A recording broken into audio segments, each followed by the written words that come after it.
welcome back to episode 6 of the Skill Sessions pod. Let's get functional. I'm your host, Hayley, and I am excited to hang out with you today and talk everything executive functioning. For those of you tuning in for the first time, let me give you the lowdown. The Skill Sessions pod is brought to you by CareScribe, the company behind the life-changing software TalkType and Captioned.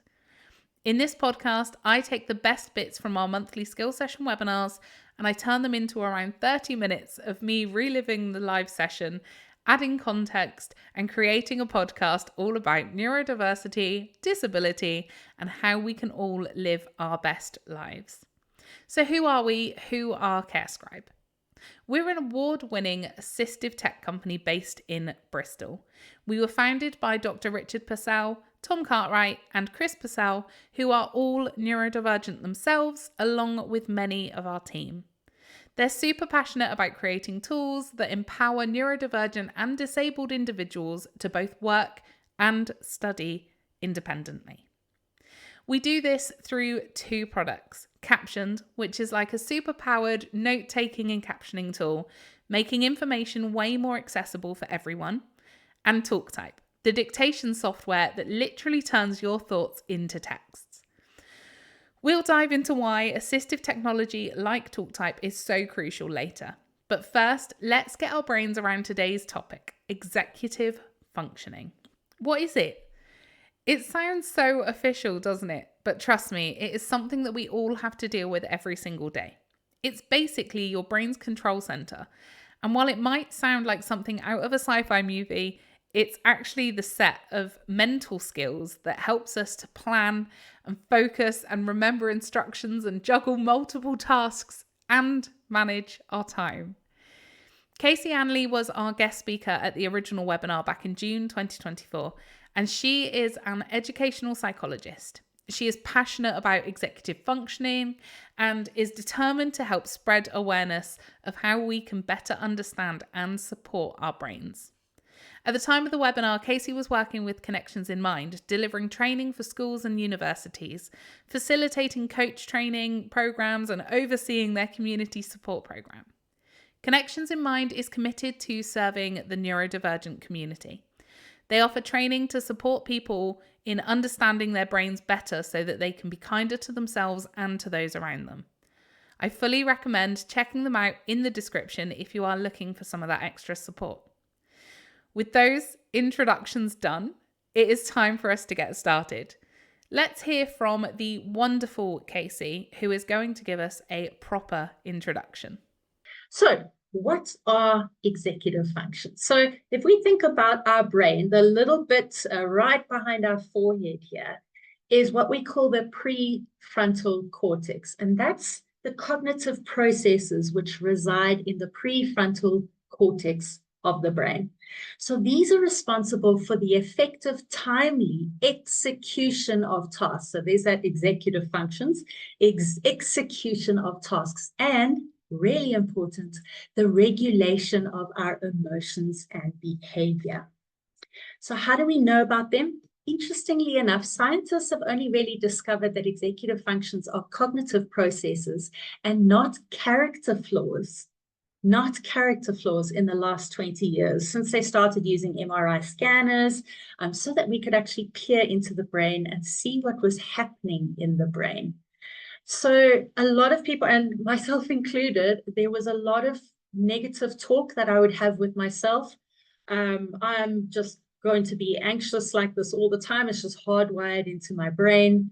I'm lazy. I can't, when I feel like I'm procrastinating, I can't get stuck into something. I'll tell myself I'm lazy and I have to catch that now and really reinforce my strengths when that happens to me. So we know there's a lot of science that tell us then that it is processes that are happening in that prefrontal cortex, which can either help us to really function optimally or can hinder some of the processes that we have. So who is affected? Everyone has a unique executive functioning footprint. We all have some things that we're really strong at and some things that are real challenges for us. So for me, I'm going to be talking about the different executive functions, but I can tell you that working memory, the ability to hold things in mind, that is the most difficult thing for me. So if I have to remember a set of directions, if you tell me, walk down the road, turn left, turn right, there is a post office and then a tree, you lost me at walk down the road. I really struggle to hold different processes in mind. So that's working memory. And that is something that I struggle with. It's one of my challenges, but I can be pretty good at time management. That's one of my strengths. So everyone, as I say, has a different executive functioning fingerprint or footprint. I don't know about you guys, but I find things like this so fascinating. It's kind of wild to think that actually not very long ago, if you were a little bit disorganized or you struggled to focus, people might just have called you lazy. Thankfully, we are moving away from that, and neuroscience is showing us that there is a whole lot more going on in our brains. And they're not character flaws, it is just a brain thing. Great. We love a bit of progress and we love when people learn to understand things better. So, what does this brain thing actually look like in real life? Casey gave us some examples. So, what does this mean for our lives? These things really do impact our day-to-day lives. So it's those meeting deadlines, it's prioritizing work to be completed. When I feel overwhelmed and anxious, I really struggle to actually prioritize and think about all the different things that I have to do and to write to-do lists. Those are really challenges for me. And I've had to learn a lot of strategies over the years to support this executive functioning. So we're going to be talking about that in a minute. Regulating emotions. How do I, when I start to feel flustered, how do I start to bring myself back like that? Inhibit responses. So to not blurt out in an inappropriate time, to organize belongings. And here's the important thing, organizing our thoughts on paper. If anyone can resonate with this, let us know in the chat there. I don't know about you, but it made a whole lot of sense in my head, but sometimes getting it down on paper can be super tricky. So there's that holding information in our head. There's that working memory piece, keeping time. So time blindness is a real thing, not only in ADHD, but also, part of that executive functioning process there is that time management bit. And the thinking flexibly as well. I'm going to be talking about that a little bit and the research behind that as well. Okay. I know I am not the only one. So, who else has a million tabs open in their brain at any given moment? I've never resonated more with anything other than the meme that says, my brain has too many tabs open. Some of them are frozen, some have unsolicited pop ups, and I have absolutely no idea where the music is coming from. Actually, there's another one that I always say works for me. I absolutely don't have my ducks in a row. I don't even know where some of them are, and I'm pretty sure one of them's a pigeon. Seriously though, Casey nails it.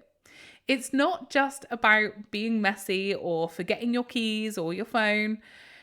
It's about a whole range of things like managing emotions and staying focused and planning.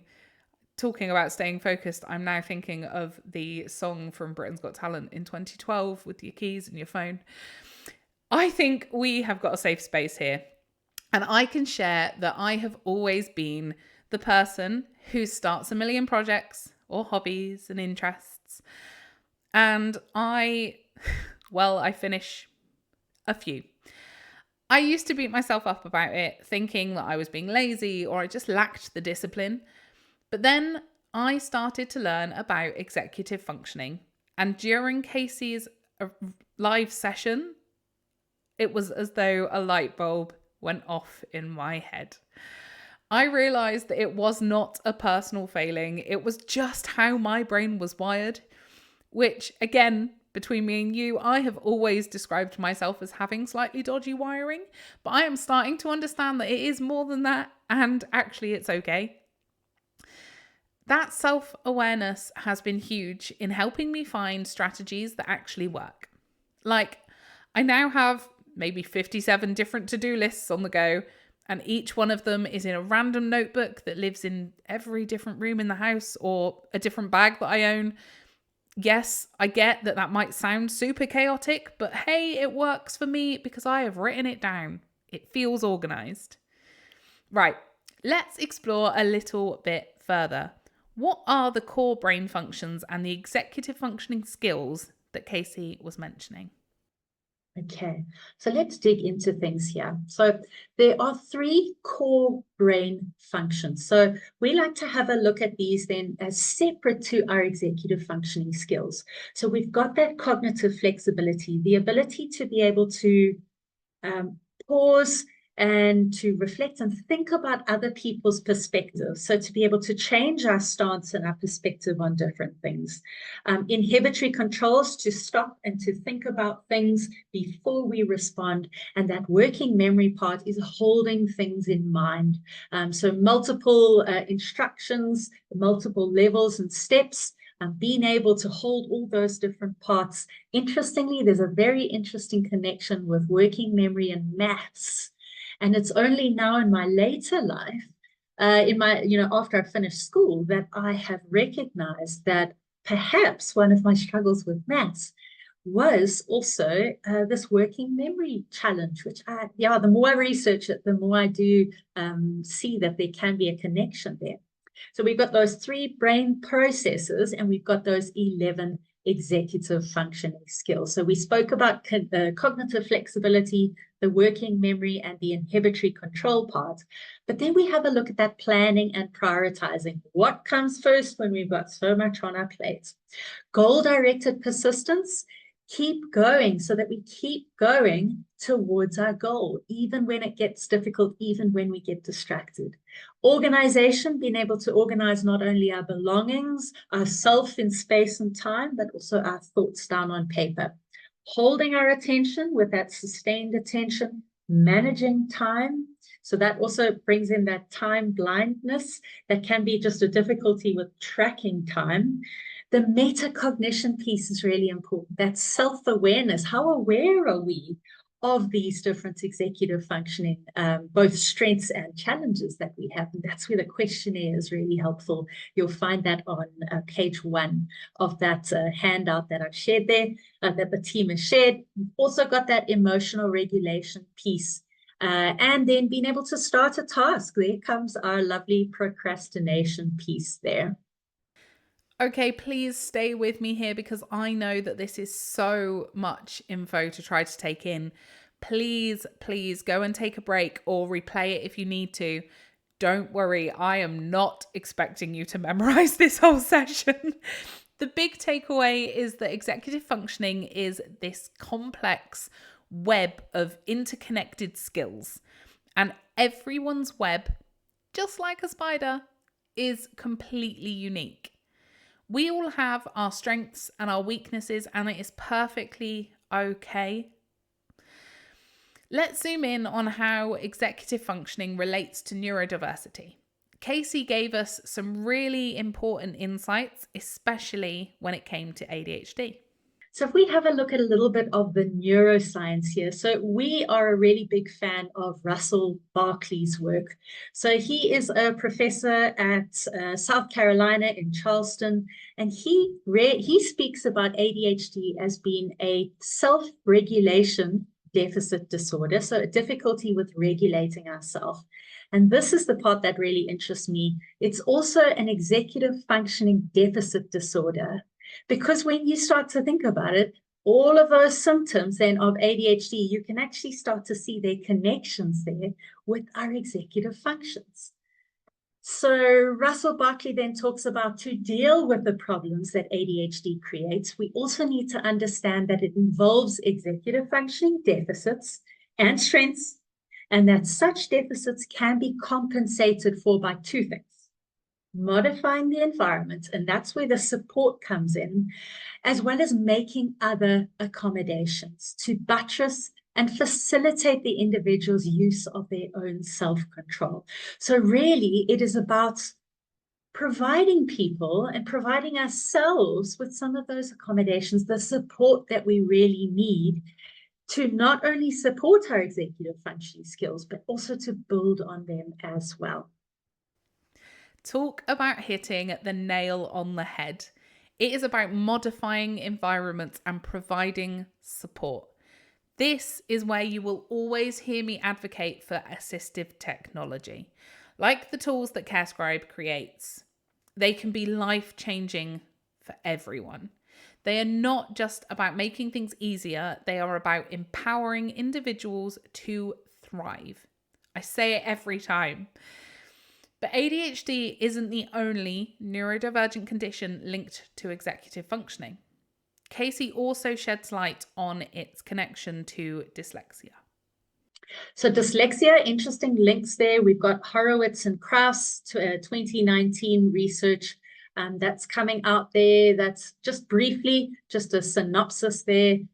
Horowitz and Krauss talk about an executive-based reading intervention. So we've got that speed of processing, the working memory, the visual attention that can improve reading ability in both children and adults with dyslexia. So there's been a move now to start to bring in more executive functioning support into dyslexia.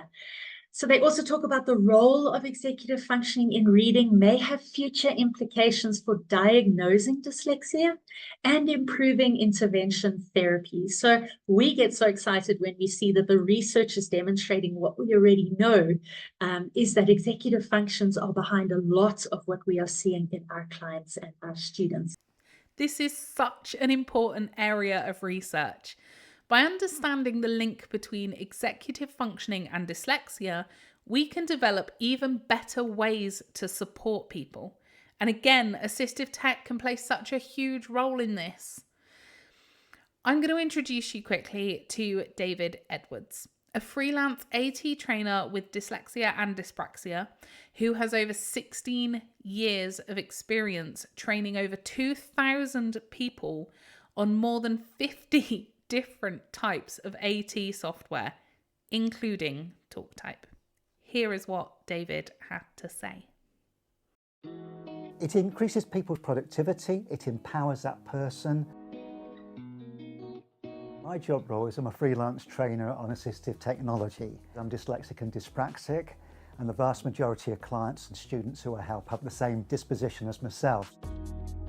Struggles that they would have is many of them have very poor short-term memory, and to try and write up an assignment or a work report is very, very stressful. There's a lot of steps involved where you just look at some paperwork and then to try and type that up or to put it onto typed text is very, very stressful for a dyslexic or neurodiverse person.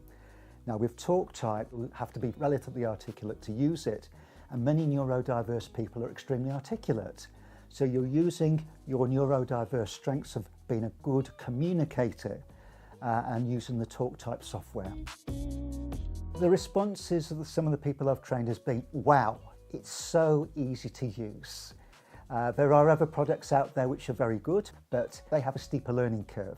I mean, the thing we have to remember with software is it doesn't matter how good it is, if it's hard to use, it puts people off. So because it's easy to use, you get good results very, very quickly. Just literally, you talk and everything appears on the screen. It's literally as simple as that. The speed of TalkType, wow, it's amazing. It's so quick in the way that it transcribes everything onto the page and with a high level of accuracy. My message is to certainly look at TalkType. It's very, very effective, and I think you'll be blown away with how effective it is, how easy it is to use. And I think it's one of those products, a bit like a mobile phone of today, where how did we ever manage without mobile phones? I think we can say the same about TalkType.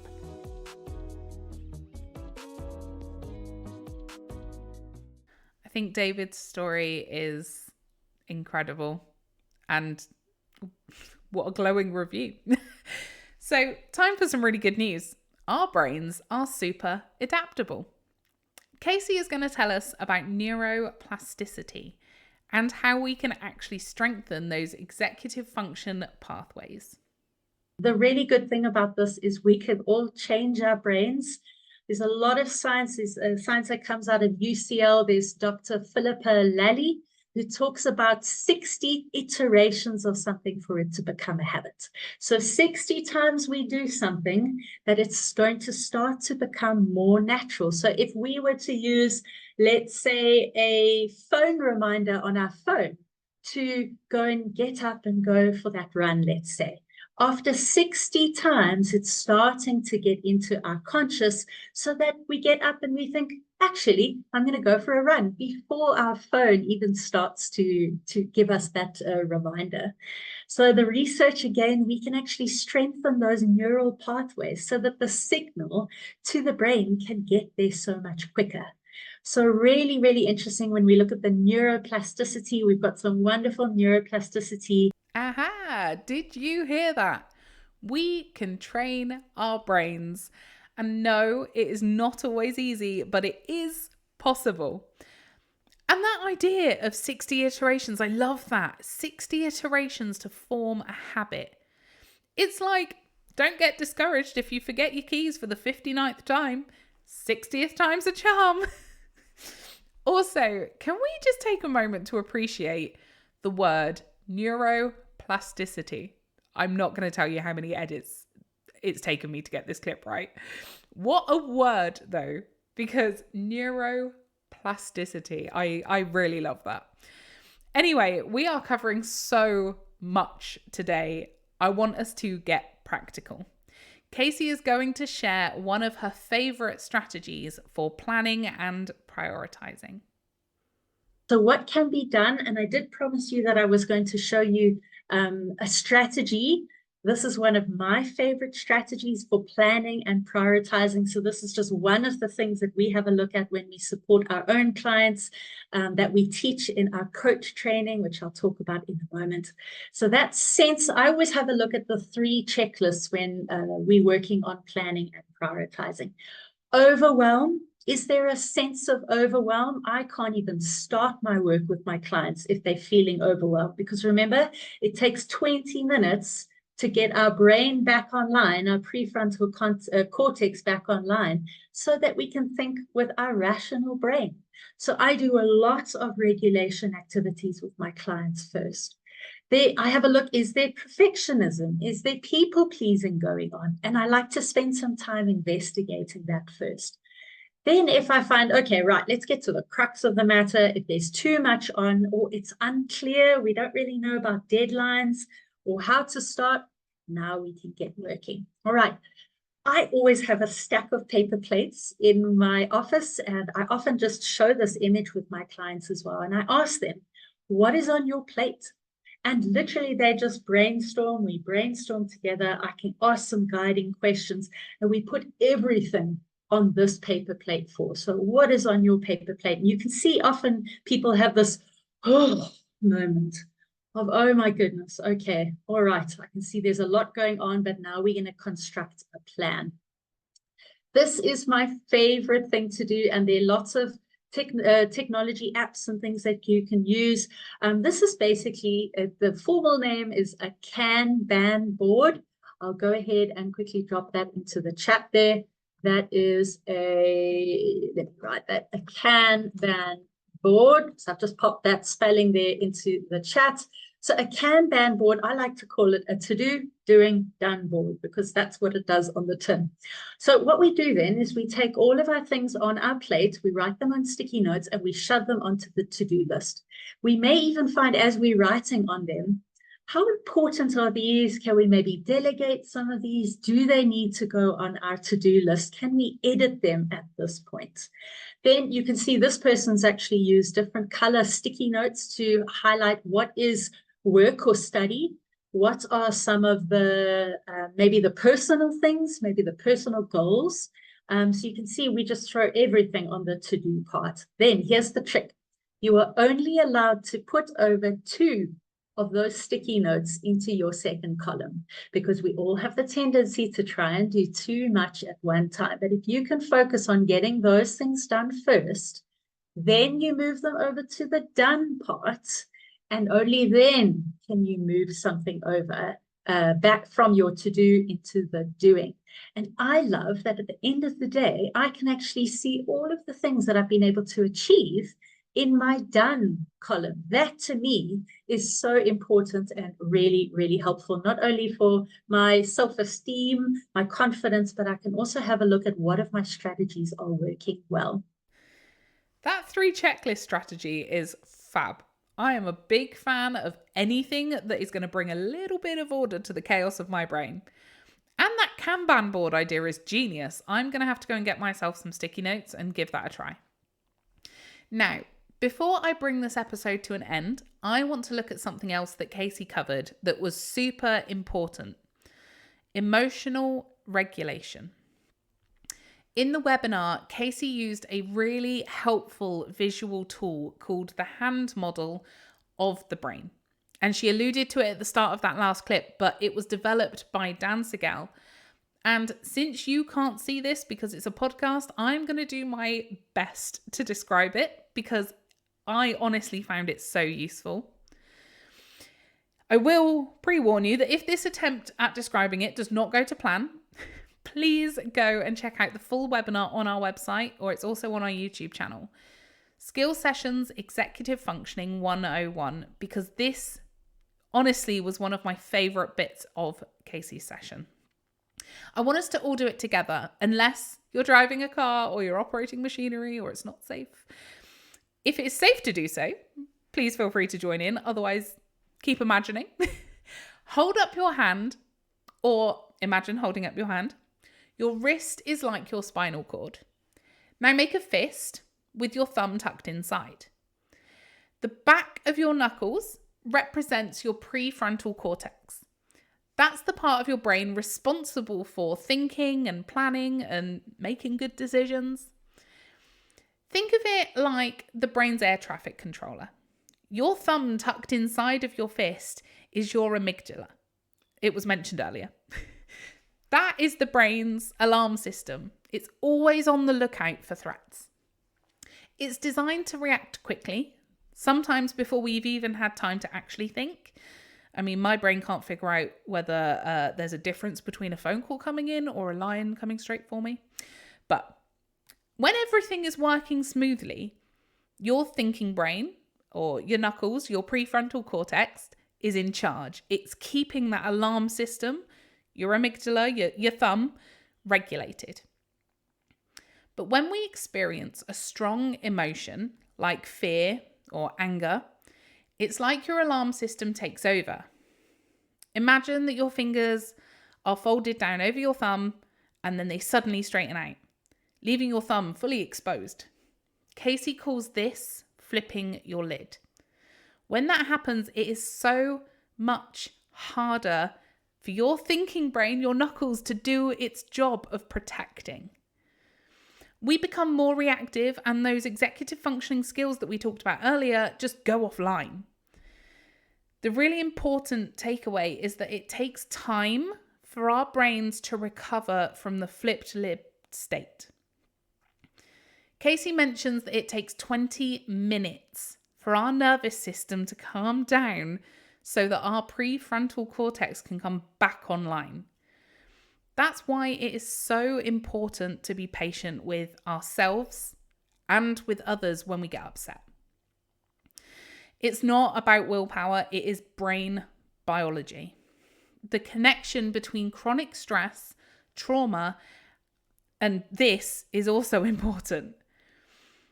If our brain's alarm system is constantly being triggered, keep flashing your fingers and folding them back over your thumb again.